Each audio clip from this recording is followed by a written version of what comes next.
Captain தொலைக்காட்சியின் express news. தேசிய விருது பெற்ற திரையுலகை சேர்ந்தவர்களுக்கு தேமுதிக தலைவர் கேப்டன் விஜயகாந்த் இதயமார்ந்த வாழ்த்துக்களை தெரிவித்துள்ளார். மேலும் இந்த விருதுகள் அவர்களை மேலும் ஊக்கப்படுத்தும் என்றும் அவர் கூறியுள்ளார். இந்திய திரையுலகின் மூத்த நடிகரான அமிதாப் பச்சனுக்கும், சிறந்த நடிகைக்கான விருது கங்கனா ரனாவத்திற்கும், சிறந்த தேசிய ஒருமைப்பாட்டிற்கான நர்கிஸ் தத் விருது நானக் ஷா பகீர் என்ற படத்திற்கும், சிறந்த சமூக படத்திற்கான விருது நிர்ணயகம் படத்திற்கும் அறிவிக்கப்பட்டுள்ளதை சுட்டிக்காட்டியுள்ள கேப்டன், இந்த திரைப்படங்களில் உழைத்த படக்குழுவினருக்கு தனது இதயம் கனிந்த வாழ்த்துக்களை தெரிவித்துள்ளார்.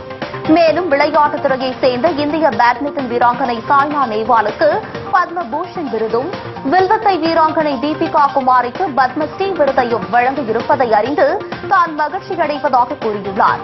விளையாட்டுத் துறையில் இவர்கள் மென்மேலும் சிறந்து விளங்க இந்த விருதுகள் ஒரு ஊக்கமாக அமையும் என்று கருதுவதாக கூறியுள்ள கேப்டன் விஜயகாந்த் அவர்களுக்கு இதயமார்ந்த வாழ்த்துக்களை தனது அறிக்கையின் மூலம் தெரிவித்துள்ளார். திமுக அதிமுகவுக்கு மாற்றாக அமைந்துள்ள கேப்டன் விஜயகாந்த் அணி லஞ்ச ஊழல் இல்லாத ஆட்சியை உருவாக்க அனைவரும் ஆதரவளிக்க வேண்டும் என்று திருமதி பிரேமலதா விஜயகாந்த் வேண்டுகோள் விடுத்துள்ளார். தஞ்சாவூரில் நடைபெற்ற தேர்தல் அறிக்கை விளக்க பொதுக்கூட்டத்தில் எழுச்சியுரையாற்றிய அவர், கடந்த 50 ஆண்டு காலத்திற்கு பிறகு அதிமுக திமுகவுக்கு மாற்றாக தமிழகத்தில் கேப்டன் விஜயகாந்த் அணி அமைந்துள்ளது மகிழ்ச்சி அளிப்பதாக தெரிவித்தார். கும்பகோணம் தீ விபத்தில் பாதிக்கப்பட்ட குழந்தைகளின் குடும்பங்களுக்கு முதலில் உதவிக்கரம் நீட்டியவர் கேப்டன் தான் என்றும் அவர் பெருமிதம் தெரிவித்தார். தஞ்சை மாநகராட்சியில் நிலவும் அடிப்படை பிரச்சினைகளை பட்டியலிட்ட திருமதி பிரேமலதா விஜயகாந்த், அதிமுக ஆட்சியில் இந்த மாநகராட்சி சீர்குலைந்து விட்டதாகவும், கமிஷன் பெறுவதில் மட்டுமே ஆளும் கட்சியினர் குறியாக உள்ளதாகவும் அவர் கண்டனம் தெரிவித்தார். தேமுதிகவையும் கேப்டனையும் பற்றி அவதூறாக தொடர்ந்து செய்தி எழுதி வரும் நாளேடுகளுக்கு வீட்டில் முடங்கி கிடக்கும் ஜெயலலிதாவை பற்றி எழுத தைரியம் உள்ளதா என்று கேள்வி எழுப்பினார். இதனிடையே திருச்சி மாநகராட்சியில் நடைபெறும் தேமுதிக தேர்தல் அறிக்கை விளக்க பொதுக்கூட்டத்தில் திருமதி பிரேமலதா விஜயகாந்த் கலந்து கொண்டு சிறப்புரையாற்றுகிறார். பதான்கோட் விமானப்படை தளம் மீதான தீவிரவாத தாக்குதல் குறித்து இந்தியா பாகிஸ்தான் கூட்டு நடவடிக்கை குழுவினர் ஆய்வில் ஈடுபட்டனர். பஞ்சாப் மாநிலம் பதான்கோட் விமானப்படை தளத்தின் மீது பாகிஸ்தான் தீவிரவாதிகள் கடந்த ஜனவரி மாதம் நடத்திய தாக்குதலில் 7 பாதுகாப்பு படை வீரர்கள் உயிரிழந்தனர். தீவிரவாதிகள் 6 பேர் சுட்டுக் கொல்லப்பட்டனர். இந்நிலையில் தாக்குதல் குறித்து விசாரணை நடத்துவதற்காக இந்தியா வந்துள்ள 6 பேர் கொண்ட குழு பாகிஸ்தான் குழுவினர் தேசிய புலனாய்வு அமைப்பின் தலைமையகத்தில் அதிகாரிகளுடன் ஆலோசனை நடத்தினர். பின்னர் பதான்கோட் விமான தளத்தில் அனுமதிக்கப்பட்ட இடங்களில் ஆய்வில் ஈடுபட்டனர். ஜெயலலிதா மீதான சொத்து குவிப்பு வழக்கின் மேல்முறையீட்டு வழக்கு விசாரணை நாளைக்கு ஒத்திவைக்கப்பட்டுள்ளது. உச்சநீதிமன்றத்தில் நடைபெற்று வரும் விசாரணையில் கர்நாடக அரசு வழக்கறிஞர் ஆச்சாரியா ஜெயலலிதாவுக்கு சொந்தமான 17 கட்டிடங்களில் நில அளவு குறைத்து மதிப்பிடப்பட்டுள்ளதாக வாதிட்டார்.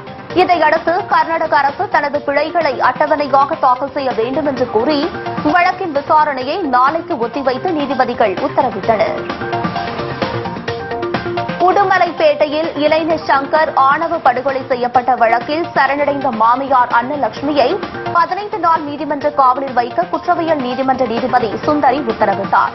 வேறு சமூகத்தை சேர்ந்த பெண்ணான கௌசல்யாவை காதல் திருமணம் செய்த இளைஞர் சங்கர் அண்மையில் பட்டப்பகலில் வெட்டி படுகொலை செய்யப்பட்டார்.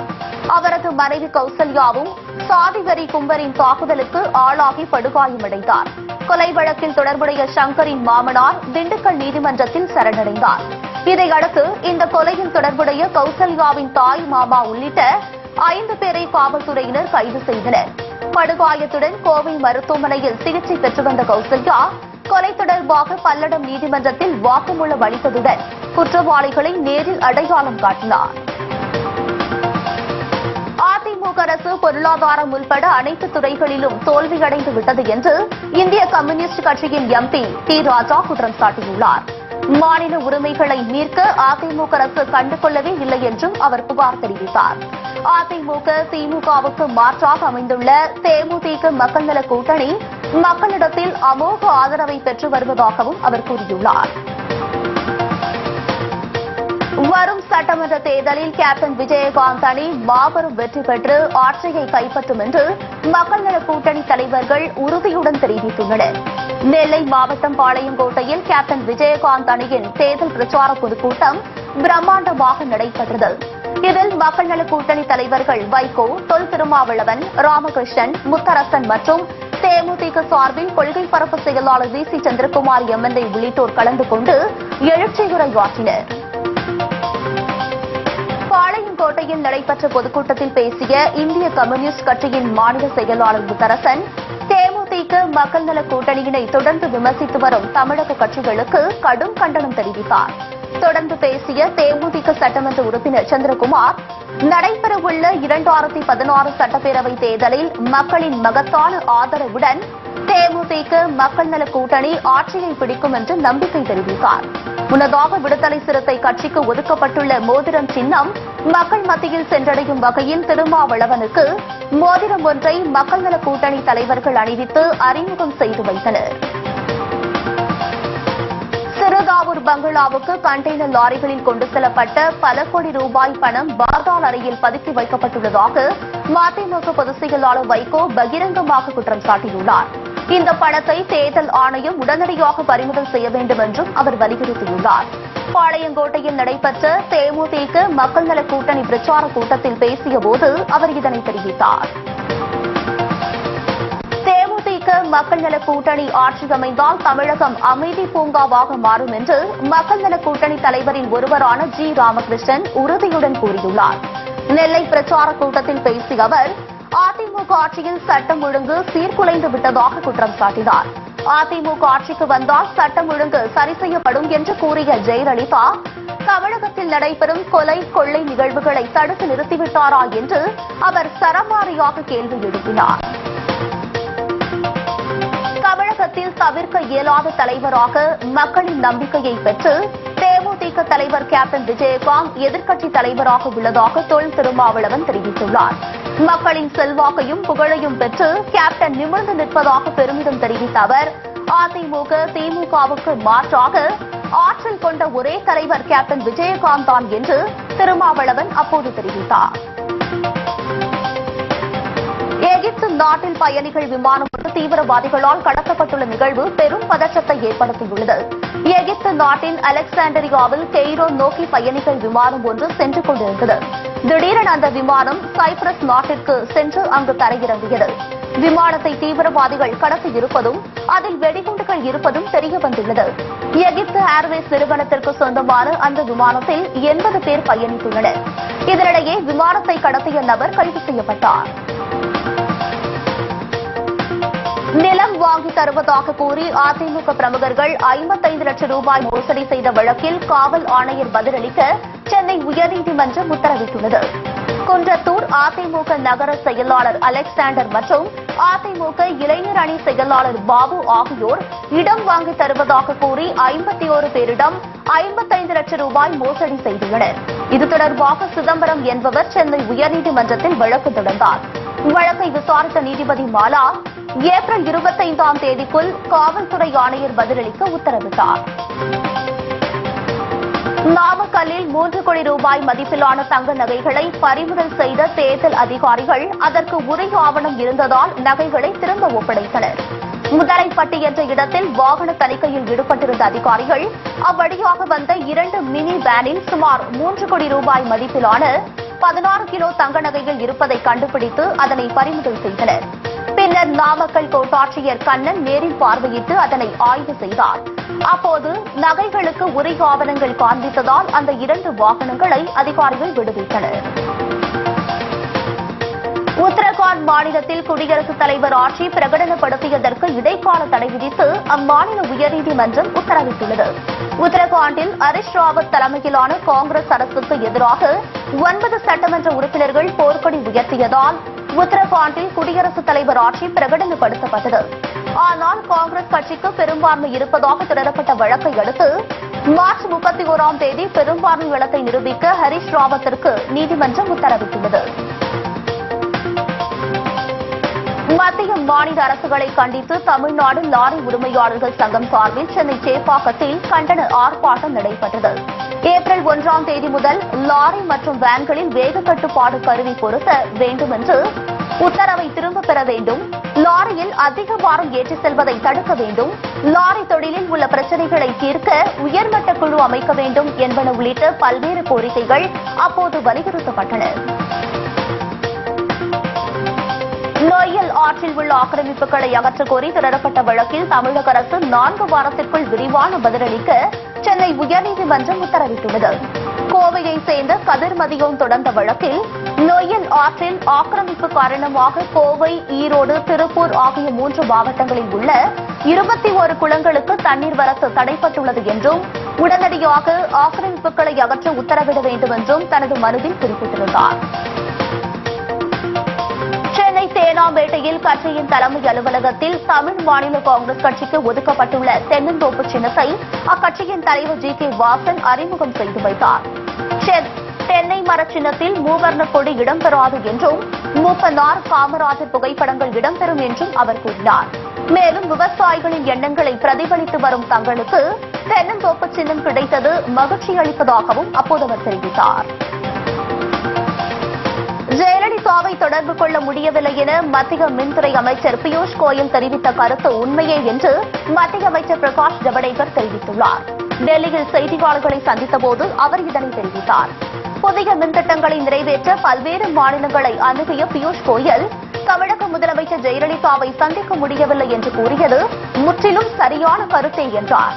பிரதமரை சந்திக்க அதிமுக எம்பிக்கள் நேரம் கேட்டும் ஒதுக்கவில்லை என்று தமிழக நிதியமைச்சர் ஓ பன்னீர்செல்வம் கூறியது குறித்து பிரதமர் நரேந்திர மோடிதான் பதிலளிக்க வேண்டும் என்றும் அவர் கூறினார். சிறிய இடைவேளைக்கு பிறகு எக்ஸ்பிரஸ் நியூஸ் தொடரும்.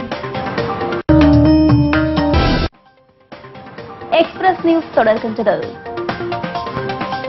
காஞ்சிபுரம் மாவட்டம் செங்கல்பட்டை அடுத்த மறைமலை நகரில் தேமுதிக மக்கள் நல கூட்டணி நிர்வாகிகள் கலந்து கொண்ட ஆலோசனைக் கூட்டம் நடைபெற்றது. செங்கல்பட்டு தேமுதிக சட்டமன்ற உறுப்பினர் அனகை முருகேசன் தலைமையில் நடைபெற்ற இந்த கூட்டத்தில் தேமுதிக தெற்கு மாவட்ட பொறுப்பாளர் தங்கபாண்டியன் மற்றும் மக்கள் நல கூட்டணி கட்சியின் மாவட்ட செயலாளர்கள் கலந்து கொண்டு தேர்தல் வியூகம் குறித்து ஆலோசனை நடத்தினர். திருவள்ளூர் மாவட்டத்தில் வாகன சோதனையில் இதுவரை 1,20,00,000 ரூபாய் பிடிபட்டுள்ளதாக மாவட்ட ஆட்சியர் சுந்தரவள்ளி தெரிவித்தார். பறிமுதல் செய்யப்பட்ட பணத்தில் உரிய ஆவணம் காண்பித்தால் 1,06,65,000 ரூபாய் பணம் திருப்பி ஒப்படைக்கப்பட்டதாகவும் கூறினார். மேலும் தேர்தல் குறித்த புகார்கள் ஆன்லைன் மற்றும் வாட்ஸ்அப் மூலமாக பெறப்பட்டு நடவடிக்கை எடுக்கப்பட்டு வருவதாக ஆட்சியர் சுந்தரவள்ளி தெரிவித்தார். விழுப்புரம் மாவட்டம் விக்கிரவாண்டியில் திமுகவை சேர்ந்த பேரூராட்சி கழக செயலாளர் கணேசன் தலைமையில் 50க்கும் மேற்பட்டவர்கள் தேமுதிக மாவட்ட செயலாளர் எல். வெங்கடேசன் எம்எல்ஏ தலைமையில் தேமுதிகவில் இணைந்தனர். அவர்களுக்கு எம்எல்ஏ வெங்கடேசன் சால்வை அணிவித்து வாழ்த்துக்களை தெரிவித்துக் கொண்டதோடு புதிதாக சேர்ந்த அனைவரும் கழக தோழர்களுடன் இணைந்து தேர்தல் பணியாற்ற வேண்டும் என்று கேட்டுக் கொண்டார். தேனி மாவட்டம் கம்பம் அருகே உள்ள மேற்கு தொடர்ச்சி மலைப்பகுதியில் கடந்த சில நாட்களாக காட்டுத்தீ பற்றி எரிந்து வருகிறது. இதில் விலை உயர்ந்த மரங்கள், அரிய வகை மூலிகை செடிகள், அரிய வகை உயிரினங்கள், பறவைகள், வனவிலங்குகள் ஆகியவை காட்டுத்தீயினால் எரிந்து கருகி வருகிறது. எனவே காட்டுத்தீயை கட்டுப்படுத்த வனத்துறை நடவடிக்கை எடுக்க வேண்டும் என்று அப்பகுதி மக்கள் கோரிக்கை விடுத்தனர். மக்கள் நல கூட்டணி நிர்வாகிகளின் ஆலோசனைக் கூட்டம் திருப்பூரில் நடைபெற்றது. திருப்பூரில் ஏப்ரல் 1ஆம் தேதி நடைபெறவுள்ள தேமுதிக தேர்தல் அறிக்கை விளக்க பொதுக்கூட்டத்தில் திருமதி பிரேமலதா விஜயகாந்த் கலந்து கொண்டு சிறப்புரையாற்றவுள்ளார். இந்த பொதுக்கூட்டத்தில் கூட்டணி கட்சிகளின் தொண்டர்கள் பெருந்திரளாக கலந்து கொள்வது குறித்து ஆலோசனை நடத்தப்பட்டது. தேமுதிக வடக்கு மாவட்ட செயலாளர் தினேஷ்குமார் தலைமையில் நடைபெற்ற கூட்டத்தில் சிபிஎம் கட்சியின் மாவட்ட செயலாளர் காமராஜ், சிபிஐ கட்சியின் மாவட்ட செயலாளர் ரவி மற்றும் மதிமுக விடுதலை சிறுத்தை கட்சியின் நிர்வாகிகள் என்று ஏராளமானோர் கலந்து கொண்டனர். சென்னை சைதாப்பேட்டையில் உள்ள தனியார் ஹோட்டல் ஒன்றில் சொத்து வரி முறையாக செலுத்தவில்லை என்று தெரிகிறது. இதனால் மாநகராட்சி அதிகாரிகள் ஹோட்டல் முன்பு தண்டோரா போட்டு 12 லட்சம் ரூபாய் வரிப்பணம் செலுத்தவில்லை என்றால் ஹோட்டல் நிர்வாகம் மீது சட்ட ரீதியாக நடவடிக்கை எடுக்கப்படும் என்று எச்சரித்தனர். கரும்புக்கு விவசாயிகளுக்கு வழங்கப்படாமல் உள்ள 39 கோடி ரூபாய் நிலுவைத் தொகையை உடனடியாக வழங்க கோரி தஞ்சை அறிஞர் அண்ணா சர்க்கரை ஆலையை முற்றுகையிட்ட 100க்கும் மேற்பட்ட விவசாயிகள் கைது செய்யப்பட்டனர். தங்களுக்கு வழங்க வேண்டிய நிலுவைத் தொகையை வழங்கக் கோரி சர்க்கரை ஆலையை முற்றுகையிட முயன்றனர்.